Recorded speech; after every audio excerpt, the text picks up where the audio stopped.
ಬಣ್ಣವನ್ನು ಇಟ್ಟಿದ್ದೀನಿ, ಕೆಂಪು ಬಣ್ಣ ಮತ್ತು ಹಸಿರು ಬಣ್ಣ. ಯಾರಿಗೆ ಯಾವ ಬಣ್ಣ ಬೇಕೋ ಅದನ್ನು ತಗೊಂಡು ನೀವೇನು ಮಾಡಬೇಕು, ದಾರದಲ್ಲಿ ಮೊದಲೇ ಅದ್ದಬೇಕು. ಇದು ಬಣ್ಣ ಅದ್ದಿದ ದಾರದಿಂದ ಚಿತ್ರರಚನೆ. ನಾನೀಗ ಒಂದು ದಾರವನ್ನು ಬಣ್ಣದಲ್ಲಿ ಅದ್ದುತ್ತೀನಿ, ನೋಡ್ಕೊಳ್ಳಿ ಮೊದಲೇ.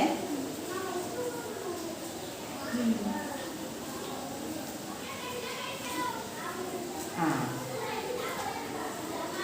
ಅದ್ದುತ್ತಾ ದಾರ ಬಣ್ಣದಲ್ಲಿ ಅದ್ದುತ್ತಾ ದಾರ ಇಲ್ಲ. ನೋಡಿ, ಇಡೀ ದಾರ ಬಣ್ಣದಲ್ಲಿ ಅದ್ದುದಲ್ಲ.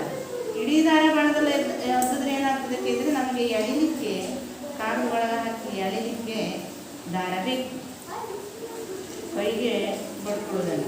ಈ ದಾರವನ್ನು ನೋಡಿ, ಈ ಹಾಳೆನ 2 ಮಡಿಕೆ ಮಾಡಿದ್ರಲ್ಲ, ಈಗ ತೆಗಿಬೇಕು. ಒಂದು ಮಡಿಕೆಯಲ್ಲಿ ನಾವೇನು ಮಾಡಬೇಕು, ದಾರವನ್ನು ಇಟ್ಕೊಳ್ಬೇಕು.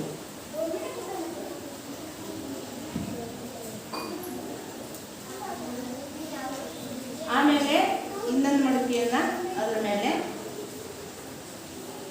ಇಡಬೇಕು. ಕೈಯನ್ನು ಹೀಗೆ ಇಟ್ಕೊಂಡು ದಾರವನ್ನು ಏನು ಮಾಡಬೇಕು, ನಿಧಾನವಾಗಿ ಅಲ್ಲಾಡಿಸ್ತಾ ಅದನ್ನು ಎಳಿಬೇಕು.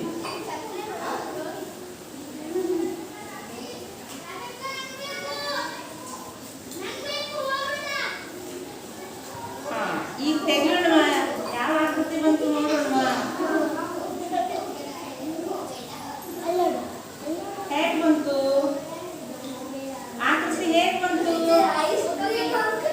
ಅಲ್ಲ, ಆಕೃತಿ ಚಂದ ಬಂತ? ಚಂದ ಆಕೃತಿ ಬಂತಾ? ನೀವೆಲ್ಲರೂ ಹೀಗೆ ಮಾಡ್ತೀರಲ್ವಾ?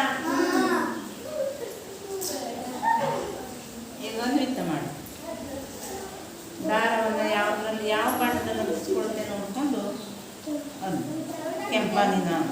ಹಾಂ, ನೀನು ಹಸಿರು ಬಣ್ಣದಿಂದ ನೀನು